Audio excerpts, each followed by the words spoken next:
എല്ലാവർക്കും നമസ്കാരം. നമ്മുടെ ജാനേക്കാട് പോലീസ് സ്റ്റേഷൻ എന്ന ഷോർട്ട് മൂവിയുടെ പ്രസ് മീറ്റിംഗ് ആണ്. ഇതിൻ്റെ പ്രൊഡ്യൂസറായ NHRA-CF national human rights anti corruption chairman sir Vijayaraghavan sir എടുത്തിട്ട് ഇതിലെ പ്രധാന കഥാപാത്രം അഭിനയിച്ച CR സലീം, നായകവേഷം ചെയ്ത CR സലീം സാറ് അടുത്തുണ്ട്. അതുപോലെ നമ്മുടെ നിരവധി സിനിമകളിൽ അഭിനയിച്ച എൻ്റെ സുഹൃത്തായ ബാലാജി ശർമ്മ അടുത്തുണ്ട്. നിരവധി സിനിമകൾക്ക് കൈകാര്യം ചെയ്ത DOP കൈകാര്യം ചെയ്ത ശ്രീജിത്ത് നായർ അതും അടുത്തുണ്ട്. പിന്നെ നമ്മുടെ നാഷണൽ ഹ്യൂമൻ റൈറ്റ്സിൻ്റെ NHRA-CFൻ്റെ സാർ അദ്ദേഹം അടുത്തുണ്ട്. ഞാൻ മൈക്ക് NHRA-CFൻ്റെ ചെയർമാൻ കൈമാറുന്നു. വേദിയിലെ എൻ്റെ പ്രിയപ്പെട്ട NHRA-CFൻ്റെ national vice president Shri Kalanthan Basheer, NHRA-CFൻ്റെ national director Shri Joshi,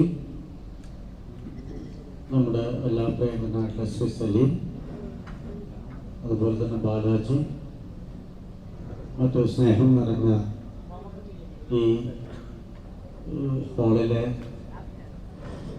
സഹൃദയരെ, NHRA-CFൻ്റെ banner അല്ലെങ്കിൽ NHRA-CF പ്രൊഡ്യൂസ് ചെയ്ത ജാനേക്കാട് പോലീസ് സ്റ്റേഷൻ എന്ന് പറയുന്ന സിനിമ അല്പസമയത്തിനകം ഈ ഹാളിൽ വെച്ച് എറണാകുളം MP ശ്രീ ഹൈബി ഈഡൻ റിലീസ് ചെയ്യുന്നതാണ്. ഈ സിനിമ ഈ രൂപത്തിൽ ഈ യാഥാർത്ഥ്യത്തിലാക്കിയിട്ടുള്ള ഇതിൻ്റെ നട്ടെല്ല് എന്ന് പറയുന്നത് ശ്രീ കലന്തൻ ബഷീറാണ്.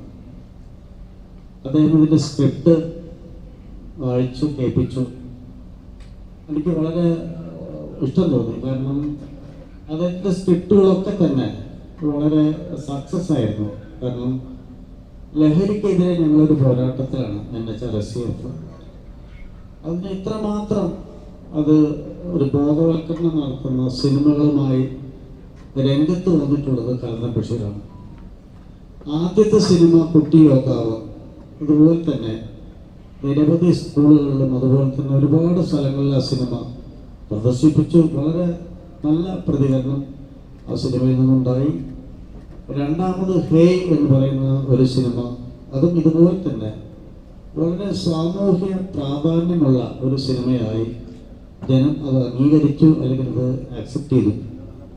അതിനുശേഷമാണ് അദ്ദേഹം നമുക്ക് മൂന്നാമതും ഒരു സിനിമ വേണ്ടേ എന്ന് ഒരു നിർദ്ദേശം വെച്ചത്. ആവാലോ എന്ന് പറഞ്ഞു. അങ്ങനെ സ്ക്രിപ്റ്റ് വായിച്ചു. പിന്നെ അപ്പോൾ അതിന് പറ്റിയ ഒരാൾ വേണ്ട, നല്ല അഭിനയിക്കാൻ കഴിവുള്ളത്. അപ്പോഴാണ് പറഞ്ഞത് നമ്മളെ national general secretary Shri Saleem, അദ്ദേഹത്തിൻ്റെ പേര് നിർദ്ദേശിച്ചു.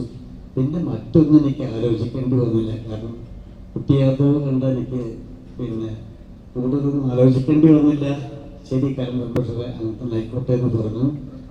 അങ്ങനെ നല്ലൊരു കോമ്പിനേഷൻ അതിലുണ്ടായി. ബാലാജിയും സലീമും കലന്തൻ ബഷീറും 3 പേരും ചേർന്നപ്പോൾ ആ സിനിമ ഒരു നല്ല ഒന്നാന്തരം സിനിമയായി മാറി. കാരണം ഞാൻ കൂടുതലൂടെ പറഞ്ഞ അതിൻ്റെ ഒരു ആവേശം കെട്ടടക്കും അല്ലേ കലന്തൻ ബഷീർ. അത് ആളുകൾ കാണുമ്പോഴാണ് അതിൻ്റെ ഒരു ഗുണം മനസ്സിലാവുക.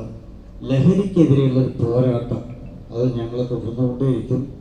കലന്തൻ ബഷീർ അതിനുവേണ്ടി കാര്യമായിട്ട് പണിയെടുക്കുന്നുണ്ട്. രാവ് പകലൊന്നുമില്ലാതെ പുള്ളി അത് ഇതിനു വേണ്ടിയിട്ട് ഒരുപാട് കഷ്ടപ്പെടുന്നുണ്ട്. അതിലഭിനയിച്ച ഞാൻ 3 പേരുടെ പേര് മാത്രമേ പറഞ്ഞുള്ളൂ. അതിൻ്റെ പിന്നണിയിൽ ഒരുപാട് സിനിമാ പ്രവർത്തകരുണ്ട്, അവരൊക്കെ ഇവിടെ വന്നിട്ടുണ്ട്. എല്ലാവരോടും NHRA-CFൻ്റെ പേരിൽ നന്ദി രേഖപ്പെടുത്തുകയാണ്. ഈ സിനിമ ഒരു സക്സസ് ആവണം. അതുപോലെ തന്നെ പറയാനുള്ളത് NHRA-CF എന്ന് പറയുന്ന സംഘടനയെക്കുറിച്ച് പത്രക്കാരുള്ളതുകൊണ്ട് പറയാണ്. ഞങ്ങൾ ഈ സംഘടന 2014 മുതൽക്ക് ഈ രാജ്യത്ത് പ്രവർത്തിച്ചുകൊണ്ടിരിക്കുന്ന ഒരു സംഘടനയാണ്. കഴിഞ്ഞ 11 വർഷക്കാലം കൊണ്ട് ഞങ്ങൾ 18,000-ഓളം മെമ്പർമാർ ഈ രാജ്യത്ത് ഈ സംഘടനയ്ക്ക് വേണ്ടി പ്രവർത്തിക്കുന്നുണ്ട്. കലന്തൻ ബഷീറും സലീമും ഉൾപ്പെടെയുള്ള ആളുകളൊക്കെ ഈ സംഘടനയുടെ നല്ല മെമ്പർമാരാണ്. വിദേശത്തും UK-യിലും അതുപോലെ തന്നെ നേപ്പാളിലും ശ്രീലങ്കയിലും ഖത്തറിലുമൊക്കെ ഞങ്ങൾക്ക് സാന്നിധ്യമുണ്ട്. ഞങ്ങൾക്ക് ഈ ഇതിന് വേണ്ട സഹായങ്ങൾക്ക് ഒരു ശക്തി ഈ സമൂഹമാണ്, ഭാരത സമൂഹമാണ്, അല്ലെങ്കിൽ ഞങ്ങളെ സ്നേഹിക്കുന്ന സമൂഹമാണ് ഞങ്ങൾക്ക് മുന്നോട്ട് പോകാനുള്ള പ്രചോദനം തരുന്നത്.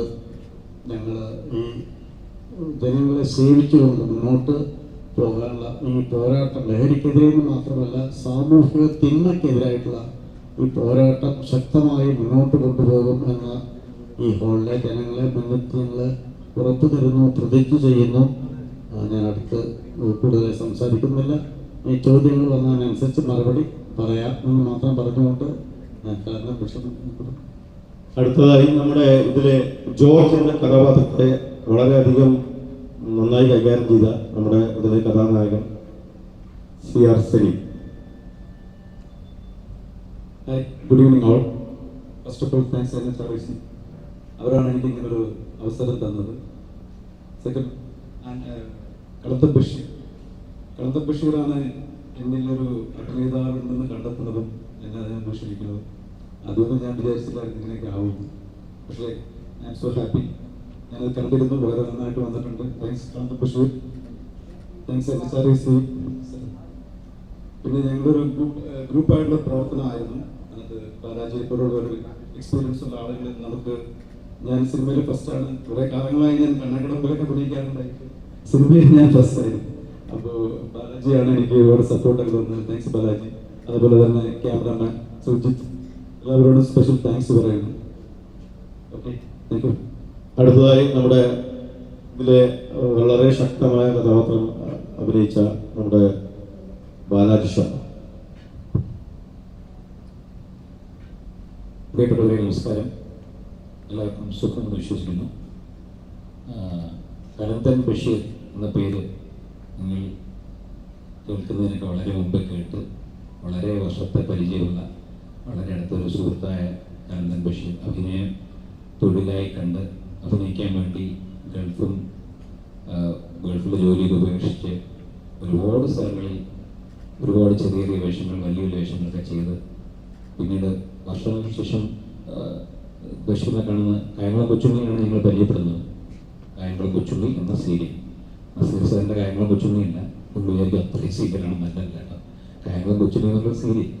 അതിനകത്ത് കളന്തൻ ബഷീർ അങ്ങനെ പരിചയപ്പെടുമ്പോൾ കളന്തൻ ബഷീറിൻ്റെ കഥകൾ കേട്ടിട്ടാണ് ഞങ്ങൾ അവിടെ എന്ന് വെച്ച് കഴിഞ്ഞാൽ സാധാരണ സീരിയൽ സെറ്റപ്പിൽ വരുമ്പോഴത്തേക്കും എത്ര സീനുണ്ട് എന്നാണ് നമ്മൾ ചോദിക്കാറ്. പക്ഷേ നമ്മൾ കായംകുളം കൊച്ചുണ്ണിയിൽ ചോദിക്കുന്നത് എത്ര ഫൈറ്റ് ഉണ്ട് എന്നാണ്. കാരണം ഒരു ഡയലോഗ് പറഞ്ഞാൽ അടുത്ത അടിയാണ്. വില്ലൻ വേഷം ചെയ്യുന്നവർക്ക് ഇടിയോടിടി കൂരി ഇടിയാണ്, മനസ്സിലായി. അപ്പോൾ അങ്ങനെ ഇരിക്കുന്ന ഇടിയൊക്കെ കൊണ്ട് ഇങ്ങനെ തളർന്ന് ഇരിക്കുമ്പോൾ ബഷീറിൻ്റെ കഥകളായിരുന്നു ഞങ്ങളെ രസിപ്പിച്ചിരുന്നത്, ഞങ്ങളെ ചിരിപ്പിച്ചിരുന്നത്. ബഷീറിൻ്റെ റിയൽ ലൈഫിലെ കഥകൾ ഞങ്ങളെ ചിരിപ്പിച്ചിരുന്നു. അത്രത്തോളം എക്സ്പീരിയൻസ്ഡ് ആയിട്ടുള്ള ഒരാളായിരുന്നു ബഷീർ. പിന്നെ വർഷങ്ങൾക്ക് ശേഷം പിന്നെ ഒരു ഗ്യാപ്പൊക്കെ ഒന്ന് ഞാൻ സിനിമയിൽ സജീവമായി നിൽക്കുമ്പോൾ ഒരു സുപ്രഭാതത്തിൽ ഞാൻ നോക്കുമ്പോൾ മകൻ്റെ കൂടെ വന്നിരിക്കുകയാണ്. മകനാണ് അതിനകത്തൊരു മെയിൻ വേഷം ചെയ്യുന്നത്. സിനിമ നിങ്ങൾക്ക് എല്ലാവർക്കും അറിയാം, ദൃശ്യത്തിൽ റോഷനിലൂടെ ബഷീറിനെ കാണുന്നു. അപ്പം തൻ്റെ അഭിനയ മോഹം, അതിൻ്റെ സാഫല്യം, അതിൻ്റെ ഒരു ഇത് വരുത്തുന്നത് മകനിലൂടെ.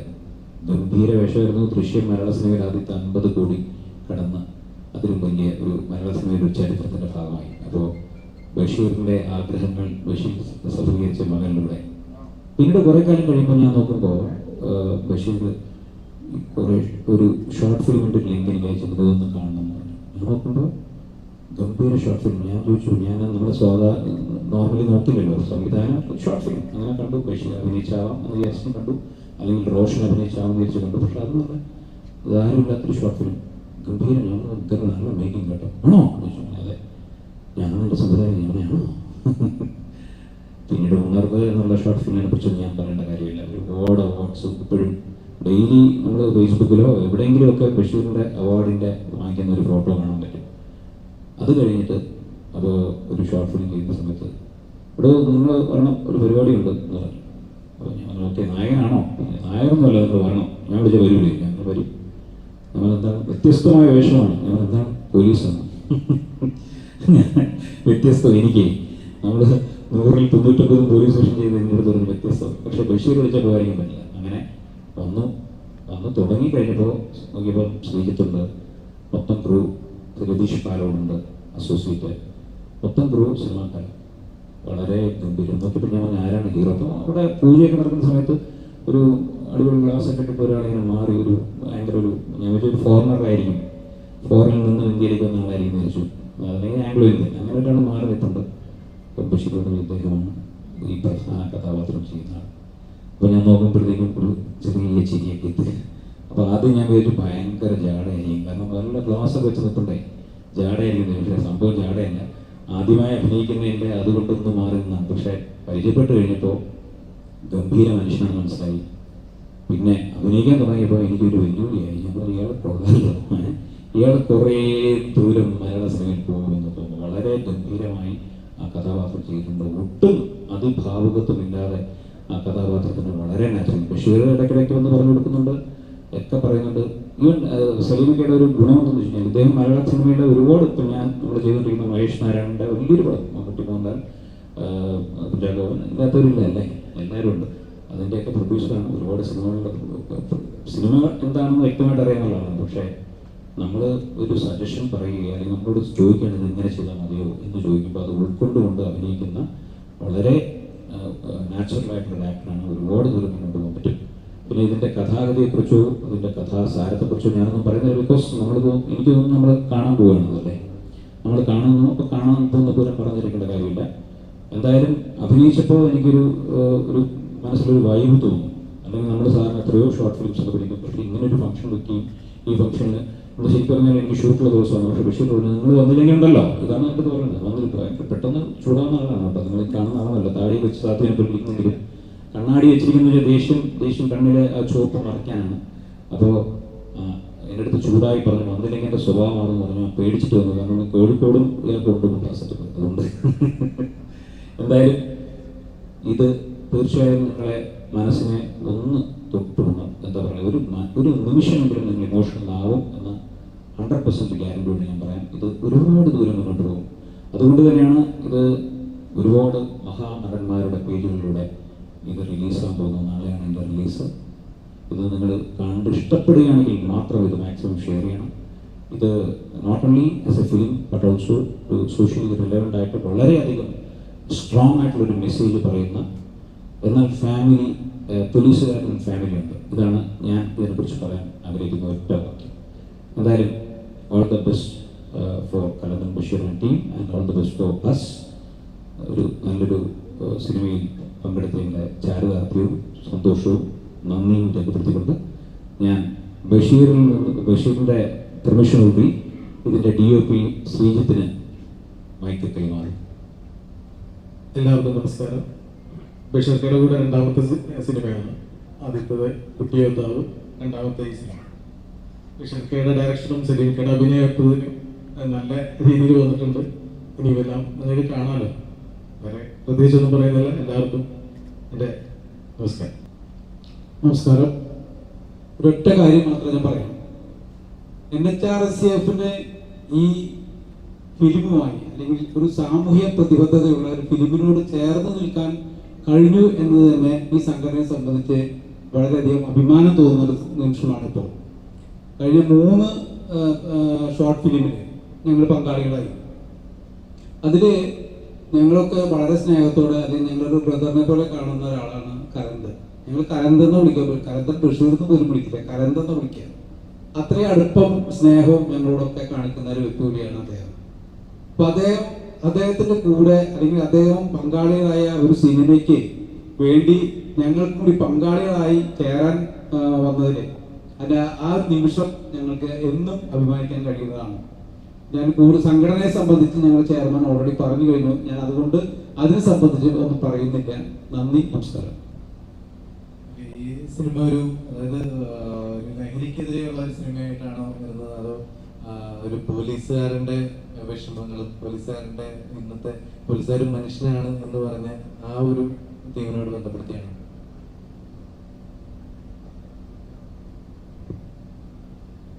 ഇതിനെക്കുറിച്ച് ആധികാരികമായിട്ട് പറയേണ്ടത് കലന്തൻ ബഷീറാണ്. കഥയും തിരക്കഥയും സംവിധാനമൊക്കെ അദ്ദേഹമാണ്.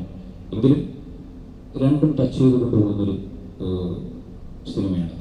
അതായത് ഇതിൻ്റെ ഹൈലൈറ്റ് എന്ന് പറയുന്നത് പോലീസുകാരനും ഒരു ജീവിതമുണ്ട് എന്നുള്ളതാണ്. അത് എങ്ങനെ എന്നുള്ളത് പറയുമ്പോൾ നമ്മൾ ലഹരി എന്ന് പറയുന്ന ഒരു അതിവിദഗ്ധനെ തരണം ചെയ്യുന്ന ഒരു ഒരു സീക്വൻസ് കൂടെയുണ്ട്. അപ്പോൾ ഇത് രണ്ടും കൂടെ മിക്സ് ചെയ്ത് പോകുന്ന ഒരു കഥയാണ്. ഇതിനെക്കുറിച്ച് വ്യക്തമായിട്ട് കരന്തിന് മാത്രമേ പറയാൻ പറ്റുള്ളൂ, കാരണം ഞാൻ കണ്ടിട്ടില്ല. ഇത് പോലീസുകാരൻ്റെ സ്റ്റോറി എന്ന് പറയാൻ പറ്റില്ല. ഇതെന്ന് പറഞ്ഞാൽ ലഹരിക്കെതിരെയുള്ള സ്റ്റോറിയാണ്. കാരണം ഞാൻ ചെയ്യുന്ന 9ാമത്തെ ഷോർട്ട് ഫിലിമാണ് ഈ ജാനകിക്കാട് പോലീസ് സ്റ്റേഷൻ. അപ്പം ഇതിൻ്റെ കഥ എന്ന് പറയുന്ന ഇപ്പോഴത്തെ മയക്കുമരുന്നിനെതിരായിട്ടുള്ള ചില നമ്മുടെ പ്രവർത്തനങ്ങളെ കുറിച്ചുള്ള ഒരു ഷോർട്ട് ഫിലിമാണ്. കാരണം എത്രത്തോളം നമ്മളെ മാതാപിതാക്കൾ എത്രത്തോളം ബുദ്ധിമുട്ടുന്നുണ്ട് മനസ്സിലാക്കി കൊടുക്കുന്ന ഒരു ഷോർട്ട് ഫിലിമായിരിക്കും ജാനകിക്കാട് പോലീസ് സ്റ്റേഷൻ. കാരണം ഇന്നവരെ കാണാത്ത രീതിയിലുള്ളൊരു കഥാപാത്രമാണ് ഈ പോലീസുകാരൻ്റെ ഒരു മകനിൽ കൂടി ഞാൻ കൊണ്ടുപോകുന്നത്.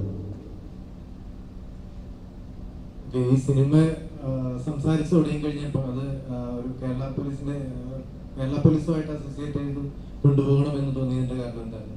അത് എനിക്ക് കേരള പോലീസിന്റെ ഷോർട്ട് ഫിലിം തന്നെയാണ് ആദ്യം കുട്ടി യോധ എന്ന ഷോർട്ട് ഫിലിം ചെയ്തിരിക്കുന്നത്. അപ്പോൾ കേരള പോലീസ് എനിക്ക് ഒരുപാട് സപ്പോർട്ട് തരുന്നുണ്ട്. കാരണം എനിക്ക് പോലീസ് വാഹനങ്ങൾ, അതുപോലെ ഇത് ഒറിജിനൽ പോലീസ് ഓഫീസറൊക്കെ അഭിനയിക്കുന്ന മുമ്പ് ഇത് CI, അതുപോലെ SI, അങ്ങനെ കുറച്ച് പോലീസ് ഓഫീസർമാർ അഭിനയിച്ചിട്ടുണ്ട്. പിന്നെ നമുക്ക് ഷൂട്ടിങ്ങും എല്ലാ ഹെൽപ്പുകളും കേരള പോലീസിൽ നിന്ന് എനിക്ക് ഒരുപാട് സപ്പോർട്ട് കിട്ടിയിട്ടുണ്ട്. അതുകൊണ്ട് തന്നെയാണ് എന്നെ ഹെൽപ്പ് ചെയ്യുന്ന ആരായാലും അത് പോലീസുകാരനാകുമ്പോൾ സന്തോഷമല്ലേ ഉണ്ടാവും. അപ്പോൾ അതുകൊണ്ട് കുറച്ചും കൂടി ബലവും ധൈര്യവും അവരിൽ കൂടി കിട്ടുമെന്ന പ്രതീക്ഷയോട് തന്നെയാണ് ഞാൻ കേരള പോലീസുമായിട്ട് മുന്നോട്ട് കൊണ്ടുപോകും. അപ്പൊ അവരുമായിട്ട് പോലീസുമായിട്ട് സഹകരിച്ച് മൂന്നൊരു മൂവി എന്ന നിലയ്ക്ക് ഇപ്പൊ ആ കഥ അവർ കേട്ടിട്ടുണ്ടാവല്ലോ. അപ്പൊ എന്തെങ്കിലും തരത്തിലുള്ള മാറ്റങ്ങൾ വരുന്നത് ഇപ്പൊ ഒരു ഉദാഹരണം പറഞ്ഞു കഴിഞ്ഞാൽ ഇപ്പൊ റീസെന്റ് ആയിട്ട് ഇറങ്ങിയ ടെലിവിഷനിലാണെങ്കിലും അതായത് ഒരു പോലീസുകാരുടെ ഈഗോയും അതുപോലെ തന്നെ പോലീസുകാരുടെ അവരിലെ ക്രിമിനൽസിനെ ഒക്കെ എടുത്തു കാണിക്കുന്ന കുറെ ഭാഗങ്ങൾ ഉണ്ടായിരുന്നു. അപ്പൊ അങ്ങനെയുള്ള എന്തെങ്കിലും ഭാഗങ്ങൾ ചേഞ്ച് ചെയ്യാനോ അല്ലെങ്കിൽ കഥയിൽ മാറ്റം വരുത്താനോ അങ്ങനെ ആവശ്യപ്പെട്ടില്ല? ഇതില്ല. ഇതില് സത്യത്തില് ഒരു കഥയിലും മാറ്റം വരുത്തുന്ന രീതിയിലോ അല്ലെങ്കിൽ പോലീസുകാരന്റെ ബെനിഫിറ്റ്, ഒരു പാവം പോലീസുകാരന്റെ കഥയാണ്. ഒരു മകനെ സ്നേഹിക്കുന്ന ഒരു പാവം പോലീസുകാരൻ. അദ്ദേഹം അതാണ്. അത് പോലീസുകാരെ മോശമാക്കൊണ്ടൊന്നും ഇതുവരെ ഞാൻ ചെയ്തിട്ടില്ല. അങ്ങനെയുള്ളൊരു സ്റ്റോറിയാണ്. എൻ്റെ ഒരു ആഗ്രഹമുണ്ട്, അത് ചിലപ്പോൾ അടുത്ത് തന്നെ നടക്കും. ഞാൻ ഇതിൻ്റെ ഉന്നത പോലീസ് ഓഫീസറോട് ഇതിനെപ്പറ്റി സംസാരിച്ചിരുന്നു. കാരണം കേരളത്തിലെ എല്ലാ പോലീസ് ഓഫീസർമാരെ അഭിനയിച്ചുകൊണ്ടുള്ളൊരു സിനിമ അത് ഉടനെ ഉണ്ടാവുമെന്നുള്ളൊരു പ്രതീക്ഷ എനിക്കുണ്ട്. കാരണം പോലീസുകാരിൽ നല്ല കലാകാരന്മാരാണ്. അവർ തന്നെ ഇതിൽ എല്ലാ കഥാപാത്രവും ചെയ്തുകൊണ്ടുള്ളൊരു സിനിമ അടുത്തുണ്ടാവുമെന്നുള്ള ഒരു പ്രതീക്ഷ. ഈ സിനിമ ഏറ്റവും പ്രേക്ഷകർ കാണുമ്പോൾ, അതായത് അവർ കണ്ട് ഇറങ്ങുമ്പോൾ സമയത്ത് ലഹരിക്കെതിരെ ഉള്ള ഒരു അവബോധനം എന്നുള്ള രീതിയിൽ എത്രമാത്രം അത് ഇമ്പാക്ട് ഉണ്ടാക്കാൻ ശ്രമിച്ചിട്ടുണ്ട്? ഇത് എൻ്റെ ഈ ഷോർട്ട് ഫിലിം, ജാനകിക്കാട് പോലീസ് സ്റ്റേഷൻ്റെ ഷോർട്ട് ഫിലിം എന്തായാലും ഇത് കാണുമ്പോൾ 100% ഒരു മാതാപിതാക്കളെ സ്നേഹിക്കുന്ന ചെറുപ്പക്കാർ എന്തായാലും ലഹരി ഉപയോഗിക്കുന്നുണ്ടെങ്കിൽ അത് നിർത്തലാക്കുമെന്നൊരു വിശ്വാസം എനിക്ക്. അത്രമാത്രം ഒരു ആയത്തുള്ള ഒരു സ്റ്റോറി തന്നെയാണ് ഞാൻ തിരഞ്ഞെടുത്തത്. അതൊരു വിശ്വാസം എനിക്ക്. ഒരു കുട്ടിയെങ്കിൽ നന്നായാൽ അതിന്റെ ക്രെഡിറ്റ് എനിക്കല്ലേ. ലഹരിമരുന്നിന് പോലീസുകാരുടെ അതായത് ഒത്തിരി പ്രവർത്തനങ്ങൾ ഇപ്പൊ, അതായത് അവര് ഒത്തിരി ബോധവൽക്കരണ ക്ലാസ്സുകളൊക്കെ നടത്തുന്നുണ്ട്. ആ രീതിയിലേക്ക് എന്തെങ്കിലും തരത്തിലുള്ള ഈ സിനിമയായിട്ട് ബന്ധപ്പെട്ട് ഈ സിനിമയിൽ ഇന്നത് വേണം എന്നുള്ള തരത്തിൽ ആവശ്യപ്പെട്ടിരുന്നു എന്തെങ്കിലും? ഇല്ല, അതൊന്നും ആവശ്യപ്പെട്ടില്ല. കാരണം കഥ പോലീസ് ഓഫീസർമാരൊന്നും അതിനെപ്പറ്റി യാതൊരു, എനിക്ക് എൻ്റെ ഉത്തരവാദിത്തത്തോടെ തന്നെ മാത്രമാണ് ഞാൻ ഈ ഷോർട്ട് ഫിലിം സംവിധാനം ചെയ്തിരിക്കുന്നത്. ബാലാജിയുടെ ഒത്തിരി പോലീസ് വേഷങ്ങൾ നമ്മൾ കണ്ടിട്ടുണ്ട്. അപ്പൊ ആ ഒരു പോലീസ് വേഷം കണ്ടിട്ട് ആള് അതിനകത്തൊരു തറവാണ്, അല്ലെങ്കിൽ ആള് പെട്ടെന്ന് അല്ല. ബാലാജിനെ സംബന്ധിച്ചിടത്തോളം ബാലാജി ഞാൻ തമ്മിൽ ഒരുപാട് വർഷത്തെ ബന്ധമുണ്ട്. ഞങ്ങള് അത്രയും എനിക്കിഷ്ടമാണ് ബാലാജി. ബാലാജി ഒരു ബെസ്റ്റ് ആക്ടറാണ് 100%. കാരണം ബാലാജി ഇതിൽ അഭിനയിച്ചതാണ് എൻ്റെ ഏറ്റവും വലിയ ഭാഗ്യം. കാരണം ഞാൻ കൊണ്ടുവന്ന പുതുമുഖം നടനാണ് സലീം ഖാൻ. അപ്പൊ സലീം ഖാർക്ക് എന്തെങ്കിലും കുറവ് ഉണ്ടെങ്കിൽ അത് ബാലാജി കൂടി നേതാവെന്ന രീതിയിൽ തന്നെയാണ് ബാലാജിയെ ഞാൻ സലീം ഖാനെ സപ്പോർട്ട് ചെയ്തിരിക്കുന്നത്. അപ്പൊ ഞാൻ തെരഞ്ഞെടുത്തതിൽ ഏറ്റവും വലിയ 2 വ്യക്തികളാണ് സലീം ഖാൻ, ഈ പറഞ്ഞ ബാലാജി. പക്ഷെ അവസാനം വന്നപ്പോഴത്തേക്ക് സലീം ഖാൻ നമ്മളെ കളവുന്നു. സലീം ഖാൻ തമാശ പറഞ്ഞല്ല, നമ്മൾ അത് ഞാൻ സീരിയസ് ആയിട്ട് ഞാൻ ചോദിച്ചു, ഞാൻ കലന്തെടുത്ത് ഡയറക്റ്റ് ചോദിച്ചു അത് ആരാ ജോർജ് പറഞ്ഞു. അതുകൊണ്ട് ഞാനൊരു ഒരാളെ അവതരിപ്പിക്കും, ഞെട്ട് നിങ്ങൾ. അപ്പം ഞാൻ വിചാരിച്ചു സംഭവം കുട്ടേട്ടൻ വരുമായിരിക്കും, അല്ലെങ്കിൽ സിദ്ധിക്കേട്ടൻ വരുമായിരിക്കും വിചാരിച്ചിരിക്കുമ്പോൾ അവസാനം അവതരിപ്പിച്ച് ഇദ്ദേഹം അദ്ദേഹം ഇത് ആദ്യമായിട്ട് ചെയ്യുന്നതാണ്. അപ്പം ഞാൻ വിചാരിച്ചു ഓക്കെ എന്തായാലും അതിൻ്റെ ഒരു ഇതുണ്ടാവും. പക്ഷേ വളരെ ഗംഭീരമായിട്ട് ഡബിങ് അത് ഞാൻ പറഞ്ഞു ഇക്കാര്യം ഡബ് ചെയ്യണം. കാരണം അത് പുള്ളിക്കൊരു എറണാകുളം ആലുവ പരിപാടി സ്നാക്കൊക്കെ ഉണ്ട്, വളരെ നാച്ചുറലായിട്ട് പുള്ളി ചെയ്തിട്ടുണ്ട് എന്നാണ് എൻ്റെ വിശ്വാസം. എന്തായാലും നന്നായി, എന്തായാലും ഇതൊരു ഇറ്റ്സ് എന്താണ് വർത്ത് വാച്ചിങ് ആയിട്ടുള്ള ഒരു പരിപാടിയാണ്. അല്ലെങ്കിൽ നമ്മൾ തീർച്ചയായിട്ടും ഇങ്ങനെ ഒരു പരിപാടി സംഘടിപ്പിക്കുന്നതിന് അതിൻ്റെ ഒരു കോൺഫിഡൻസ് ഉള്ളതുകൊണ്ടാണ് എന്നാണ് എൻ്റെ വിശ്വാസം. നമ്മുടെ പ്രസ് മീറ്റില് ഇതിനകത്ത് പ്രധാന വേഷം അഭിനയിച്ച ടോഷ് കുറ്റി ജോയിൻ ചെയ്തിട്ടുണ്ട്. ടോഷിന് എന്താ സംസാരിക്കുന്നു പറഞ്ഞിട്ട് ടോഷിന്റെ കാര്യം പറയുമ്പോൾ ടോഷിനോട് ഇതിൽ അഭിനയിക്കാൻ വേണ്ടി വിളിച്ചപ്പം ടോഷ് ചോദിച്ചു മൂവിയാണോ ചോദിച്ചു. ഞാൻ പറഞ്ഞു മൂവി പോലത്തെ സിനിമയാണ്, ഷോർട്ട് ഫിലിമാണോ. അപ്പൊ പുള്ളി വലിയ താല്പര്യമില്ലായിരുന്നു. പക്ഷെ പുള്ളി അഭിനയിച്ച് സീൻ കണ്ടപ്പോൾ എന്നെ കെട്ടിപ്പിടിച്ച് ഉമ്മ എന്നിട്ട് പറഞ്ഞു നീ ഇതോടെ രക്ഷപ്പെടും, നോക്കാം.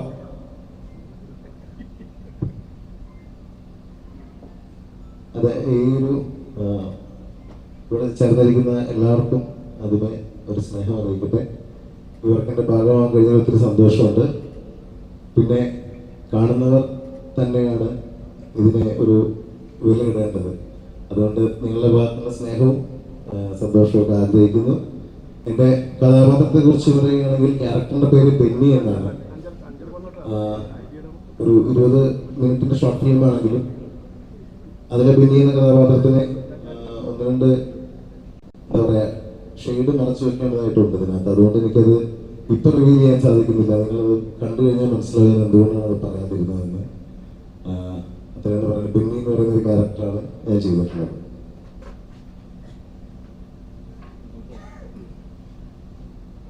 ഇതിലെ ഈ പോലീസിനെ കുറിച്ചൊരു പരാമർശം വന്നല്ലോ.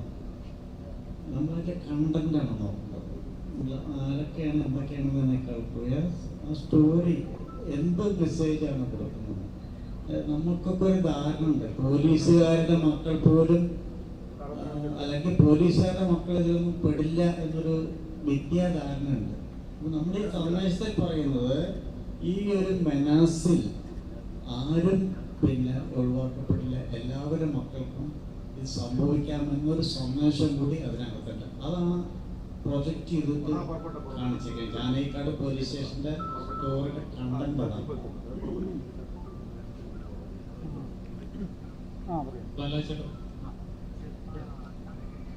ചേട്ടാ, ഓരോ ക്യാരക്ടർ കഴിയുമ്പോൾ നമ്മൾ ശ്രദ്ധിക്കുകയായിരിക്കും എത്രത്തോളം നമുക്ക് റെപ്യൂട്ടേഷൻ വരുന്ന കഥാപാത്രങ്ങളാണ്. ഒരു ഓൾറെഡി എസ്റ്റാബ്ലിഷ്ഡ് ആക്ടർ ആണെങ്കിൽ ചെറിയ കഥാപാത്രമാണോ വലിയ കഥാപാത്രമാണോ എപ്പോഴും കെയർഫുൾ ആണ്. കാറ്റഗറിഗ്രാഫ് എപ്പോഴും നോക്കാറുണ്ട്. ചേട്ടൻ ചെയ്യുന്ന കഥാപാത്രങ്ങളും ചിലത് നല്ല രീതിയിൽ ആളുകൾ ഊഹിച്ച കഥാപാത്രങ്ങളുടെ സീരിയലാണ് അങ്ങനെയൊക്കെയാണ്. എത്രത്തോളം കെയർഫുൾ ആണ് ഓരോ കഥാപാത്രം ചൂസ് ചെയ്യുമ്പോൾ ചേട്ടൻ?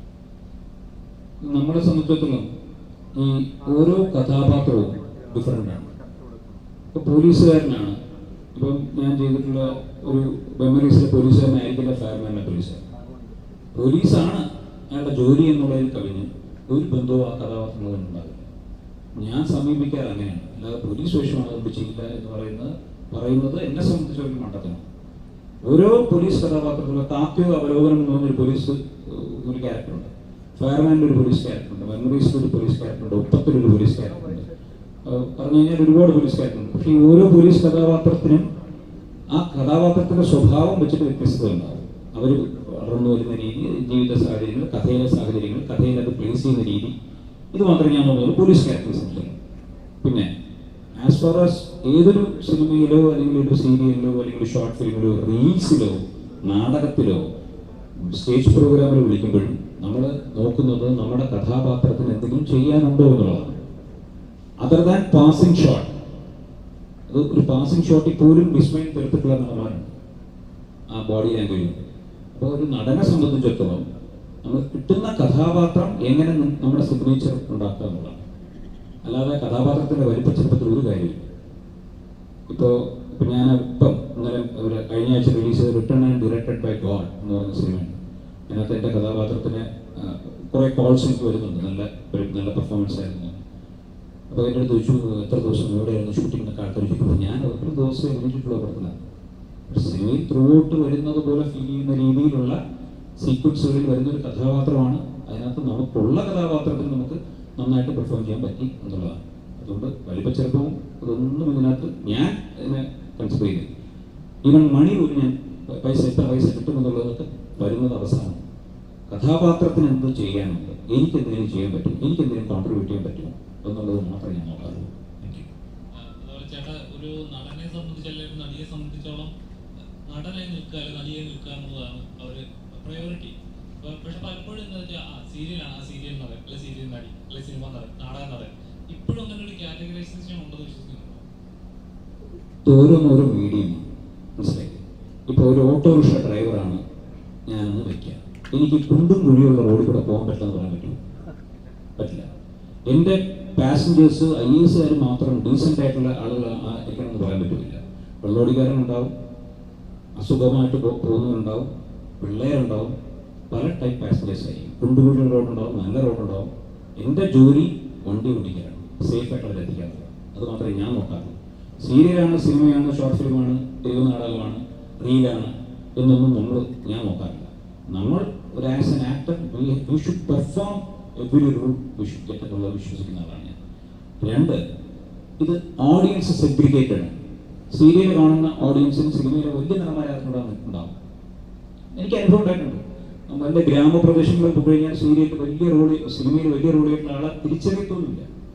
മമ്മൂട്ടി മോഹൻലാൽ ആ ശ്രേണിയല്ല ഞാൻ പറയുന്നത്, കുറച്ചുകൂടെ ഒക്കെ ക്യാരക്ടർ ആക്ടേഴ്സ് എന്നുള്ള പോലെ ചെയ്യും. അതേസമയം സീരിയൽ മാത്രം കാണുന്ന ഒരാൾക്ക് സിനിമ കാണാൻ അറിയില്ല. അതുപോലെ സിനിമ മാത്രം കാണുന്ന ആൾക്ക് സീരിയൽ അറിയില്ല. നമുക്ക് തന്നെ നമ്മൾ അഭിനയിക്കുന്ന സീരിയലിലുള്ള വേറൊരാളെ കോമ്പിനേഷൻ ഇല്ലെങ്കിൽ നമ്മൾ അറിയാൻ പറ്റില്ല. ഒരു ദിവസം ഒരു പ്രസ് മീറ്റിൽ ഇതുപോലെ ഇരിക്കുമ്പോൾ ഞാൻ അഭിനയിച്ച ഒരു പടത്തിൽ ഒരു പയ്യനെ വിളിച്ചിരുത്തി ഭയങ്കരമായിട്ട് ആരാന്ന് ചോദിച്ചു. കാരണം സിനിമ സീരിയൽ നമ്മളെ ഒരുവിധപ്പെട്ടെല്ലാം കാണുന്നതാണ്. അപ്പോൾ ഈ ചോദ്യങ്ങൾ, ഈ പറഞ്ഞ പ്രസ് മീറ്റിലെ ചോദ്യങ്ങൾ മുഴുവൻ പയ്യനെടുത്താണ്. നമ്മളൊക്കെ ഇരിപ്പുണ്ട്, വലിയ ആൾക്കാരൊക്കെ അവിടെ ഇരിപ്പുണ്ട്, അവരുടെ ഒന്നും ചോദ്യം വരുന്നില്ല, എല്ലാം പയ്യനെടുത്ത് ചോദിക്കുന്നു. ആരെ കൃഷി എന്ന് വെച്ചാൽ പറഞ്ഞു റീൽസിലെ പുലിയാണ്.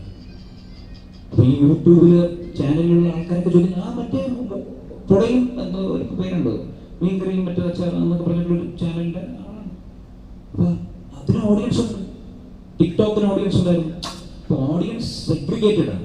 അതുകൊണ്ട് നമ്മൾ എല്ലാ സ്ഥലത്തും നമ്മൾ വരിക എന്നുള്ളതാണ് ഇന്നത്തെ ഇത് വെച്ചിട്ടുള്ള ചാലഞ്ച്. ചലഞ്ചായിട്ടാണ് ഫീൽ ചെയ്യുന്നത്. കാരണം വെച്ചാൽ ഇപ്പോൾ പണ്ടാണെങ്കിൽ സിനിമയ്ക്ക് വേണ്ടി അഭിനയിക്കാൻ വേണ്ടി പാഷനായിരുന്ന ഓഡീഷൻസ് ഒക്കെ പോയി തളർന്ന് നമ്മൾ ജോലി ഉപേക്ഷിച്ച് കുടുംബത്തിലൊക്കെ സഫർ ചെയ്തിട്ടൊക്കെ ഒരുപാട് പേര് സിനിമയിലേക്ക് വന്നു. ഇന്ന് റീൽസിലൂടെ കണ്ടിട്ട് അഭിനയിക്കാൻ നിൽക്കുന്നവരെക്കാൾ കൂടുതൽ റീൽസിൽ ഫോളോവേഴ്സ് ഉള്ളവരാണ് സിനിമയിൽ കൂടുതലും ആക്റ്റീവായിട്ടുള്ളത്. അത് ശരിക്കും ഏതെങ്കിലും ഒരു പോയിന്റിൽ എപ്പോഴും തോന്നിയിട്ടുണ്ടോ? അല്ല, ഞാൻ പറഞ്ഞില്ലേ, റീൽസിന്റെ ഫോർമാറ്റ് വെച്ചിട്ട് സിനിമ വന്നു കഴിഞ്ഞാൽ പണി പാടും. മനസ്സിലായി? റീൽസിൽ ഒരു 2-30 സെക്കൻഡിനകത്ത് അഭിനയിക്കുന്ന രീതി വെച്ചുകൊണ്ട് സിനിമയിൽ വന്നു കഴിഞ്ഞാൽ പണി പാടും. അപ്പോൾ സിനിമ എന്നുള്ള മീഡിയം മനസ്സിലാക്കി അഭിനയിച്ചാൽ ഓക്കെയാണ്. നമ്മളിപ്പോൾ സിനിമയിൽ അഭിനയിക്കുന്ന രീതി വെച്ചിട്ട് സീരിയലിൽ പോയി പണി പാടും. സീരിയൽ അഭിനയിക്കുന്ന വെച്ചിട്ട് സിനിമ വന്നു കഴിഞ്ഞാൽ പണി പാടും. സ്റ്റേജിൽ മിമിക്രി ചെയ്യുന്ന ആൾക്കാർ പോട്ടെ ആ പരിപാടി വെച്ചിട്ട് സിനിമ വന്നു കഴിഞ്ഞാൽ പണി പാടും. സിനിമ കമേഴ്ഷ്യൽ സിനിമയിൽ അഭിനയിക്കുന്ന പരിപാടി വെച്ചുകൊണ്ട് നമ്മൾ റിയലിസ്റ്റിക് സിനിമയിൽ പോയി പണി പാടും. റിയലിസ്റ്റിക് സിനിമയുടെ അഭിനയ രീതി വേറെയാണ്. ആർട്ട് ഫിലിമിന്റെ ഓരോന്നിനും ഓരോ മീഡിയം മനസ്സിലാക്കി അഭിനയിക്കുക, അത്രേ ഉള്ളൂ. Thank you. അതുപോലെ ഞാൻ ആദ്യമായി സംവിധാനം ചെയ്ത ഒരു ഷോർട്ട് ഫിലിം ഉണ്ടായിരുന്നു, അദൃശ്യം. അപ്പോൾ അദൃശ്യത്തിൽ ഞാൻ ആദ്യം കഥ പറയുന്നത് വിനോദ് ഗോപിനോടാണ്.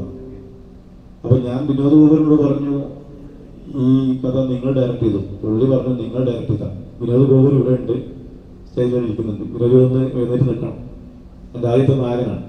Thank you Vinod.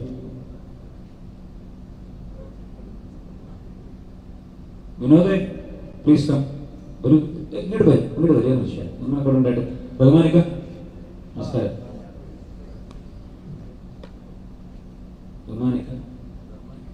അങ്ങോട്ടിരിക്കാം. ബഹുമാനിക്ക ഇങ്ങോട്ട് വരിക. ബഹുമാനിക്ക. എല്ലാവർക്കും നമസ്കാരം. ഞാനിങ്ങനെ വിശേഷങ്ങൾ കേട്ടുകൊണ്ടിരിക്കുകയായിരുന്നു. ബഷീർക്ക് എനിക്ക് വർഷങ്ങളായിട്ട് പരിചയമുള്ളൊരു വ്യക്തിത്വമാണ്. അങ്ങനെയാണ് ഞങ്ങളുടെ ആദ്യത്തെ സിനിമ ദൃശ്യം ഒരു സിനിമ, അതിൻ്റെ കഥ എന്ന് പറഞ്ഞപ്പം എനിക്ക് ഭയങ്കര ഇഷ്ടമായി. വളരെ മനോഹരമായിട്ട് ഈ ജാനകിക്കാട്ടിൽ വെച്ച് തന്നെയാണ് ഒരു ഷൂട്ടിംഗ് ഉണ്ടായിരുന്നത്. അത് വലിയൊരു പ്രത്യേകതയാണ്. ആ സിനിമ മമ്മൂക്കയുടെ പേജിലൂടെയാണ് റിലീസ് ചെയ്തത്. മമ്മൂക്കയൊക്കെ നല്ല അഭിപ്രായം പറഞ്ഞ സിനിമയായിരുന്നു. ഞാൻ അന്നും ബഷീറിൻ്റെ അടുത്ത് പറഞ്ഞിരുന്നു, ഇനി ഷോർട്ട് ഫിലിം ചെയ്യേണ്ട ഒരു സിനിമ ചെയ്യൂ എന്ന്. അപ്പോൾ വീണ്ടും ബഷീർക്ക് സിനിമ തന്നെയാണ് ചെയ്തിരിക്കുന്നത്, ഒരു ഷോർട്ട് ഫിലിം തന്നെയാണ് ചെയ്തിരിക്കുന്നത്. അപ്പോൾ ഇത് ഒരു വൻ വിജയമാവട്ടെ. അതിനുശേഷം ബഷീർക്കൊക്കെ ഒരു നല്ല സിനിമ ചെയ്യാനുള്ള ഭാഗ്യം ഉണ്ടാവട്ടെ. അതെ, അത് എന്നെ വിളിച്ചത് ഞാൻ ബോംബെടുക്കുക. ഒരു മനോഹരമായ കഥ അദ്ദേഹത്തിൻ്റെ മനസ്സിലുണ്ട്. അതിനോട് ഒരിക്കൽ പറഞ്ഞിരുന്നു. അതിൻ്റെ ടൈറ്റിൽ തന്നെ മനോഹരമായ ടൈറ്റിലാണ്. ആ സിനിമയിൽ നടന്നു കഴിഞ്ഞാൽ വലിയൊരു അഭിപ്രായമുള്ള സിനിമയായിട്ട് മാറും എനിക്ക് പ്രതീക്ഷയുണ്ട്. എന്തായാലും ജാനകിക്കാരൻ്റെ പിന്നിൽ പ്രവർത്തിച്ച എല്ലാവർക്കും എൻ്റെ ഹൃദയം നിറഞ്ഞ ആശംസകൾ. ഇതൊരു വൻ വിജയമാകട്ടെ എന്ന് പ്രാർത്ഥിക്കുന്നു. ഇവിടെ നമ്മുടെ എൻ്റെ ഇൻറ്റിമേറ്റ് ഫ്രണ്ടായ ഞാൻ അദ്ദേഹത്തിൻ്റെ മകനായി അഭിനയിച്ചിട്ടുണ്ട്, നാസർ ലത്തീഫ്. അദ്ദേഹം പ്രൊഡ്യൂസറാണ്, ആക്ടറാണ്. അദ്ദേഹം ഞാൻ സിനിമയിൽ വന്ന അന്ന് മുതലാണ് അദ്ദേഹത്തിൻ്റെ കുറേ മുകളിൽ അഭിനയിച്ചിട്ടുണ്ട്. അതുപോലെ കലാപൻ അൻസാർക്ക നമ്മുടെ ഇൻറ്റിമേറ്റ് ഫ്രണ്ടാണ്. അതുപോലെ കലാം റഹ്മാൻ, അവരെല്ലാം എത്തിയിട്ടുണ്ട്. അവരെ മുന്നിൽ ഞാൻ ഇങ്ങനെ ഇരിക്കുമ്പോൾ എനിക്കൊരു ചമ്പലാണ്. കാരണം അവരെ നമ്മളെ സീനിയറാണ്. അവരെ എൻ്റെ ക്ഷണം സ്വീകരിച്ച എല്ലാവർക്കും വളരെയധികം സന്തോഷമുണ്ട്.